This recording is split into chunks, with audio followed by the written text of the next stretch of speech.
Thank you, Mr. Vice Chair.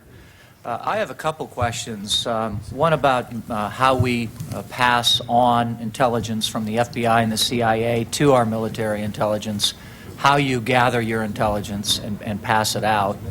And two, I want to ask a question or two about the Vice President's shoot-down order and how it was conveyed and why it was not executed in terms of passed on to the pilots.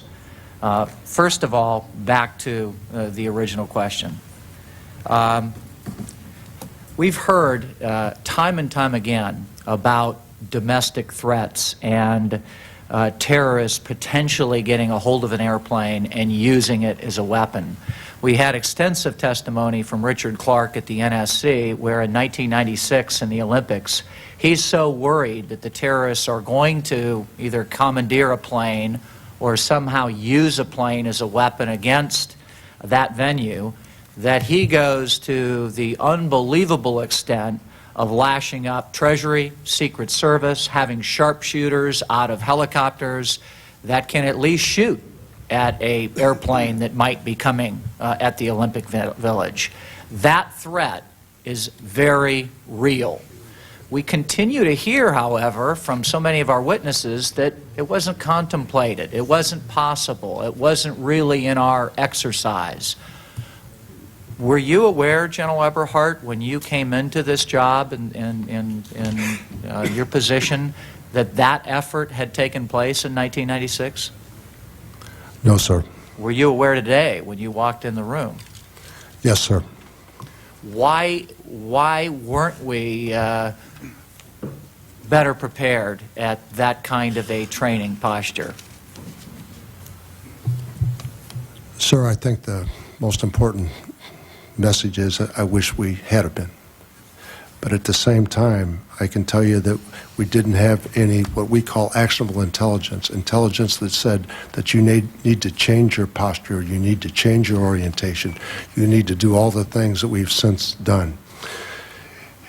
As we look at all the threats out there that we postulate, and many at the rostrum up there know this, we can't develop that capability across our government, across our federal forces, or we break the bank. We break the bank. We have to take those things that we think are most likely and prepare for those. And tragically, we were wrong here. But the important thing to note is that this is not a zero defect operation. I mean, at this very minute, if somebody wants to take off in a small airport in Kansas and fly 5 or 10 minutes and crash someplace, I don't care what posture we develop, we can't preclude that. We can't preclude that. Nor do I think the people, the citizens, want to preclude that, but it's cost prohibitive, and what it does to our freedoms and our liberties is something that we're not prepared for. Well, let's go on to the second part of the question then, when we really do have information, at least a possibility that information is being conveyed from the Vice President to NORAD that we have a threat out there. And this is so surprising, so shocking to some people that I believe it's Colonel Marr decides not to convey the Vice President's order on to the pilots that are circling around Washington. Now, it may be highly unlikely that they could have done something given that 93 has already crashed, but the fact is it was not passed on to those pilots that were protecting the city. How long would it have taken to authenticate that if the colonel decides to pass that on at a later time? Why didn't he at least attempt to say to those pilots, this is a very tough thing to understand, but here's what the Vice President of the United States has ordered for our military to consider for a specific target in Washington, D.C.?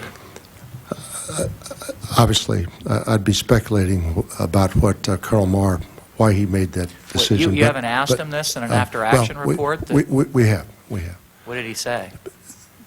There was great concern that morning, Commissioner, on my behalf, on Larry Arnold and Bob Marr as the chain of command goes, that we were very concerned about the ability to shoot down a hijacked airplane. But frankly, we were just as concerned about making a mistake. And if you think this is an interesting session here this morning and what you've been through, had we made a mistake on that morning or subsequent days, I would offer it has a much different content. Meaning that you shoot down the wrong airline. Exactly. So that was at the forefront of Bob Maher's concern, is we don't have a confirmed hijacking right now. Let's make sure we clearly understand this order, convey it properly, so that in fact we do not make a mistake.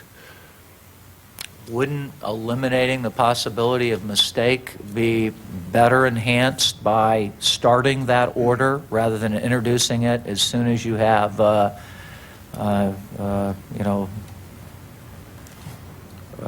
possibility of making a mistake? Doesn't the possibility of making a mistake and gather likelihood and possibility increase the later you introduce such an unusual order into the system?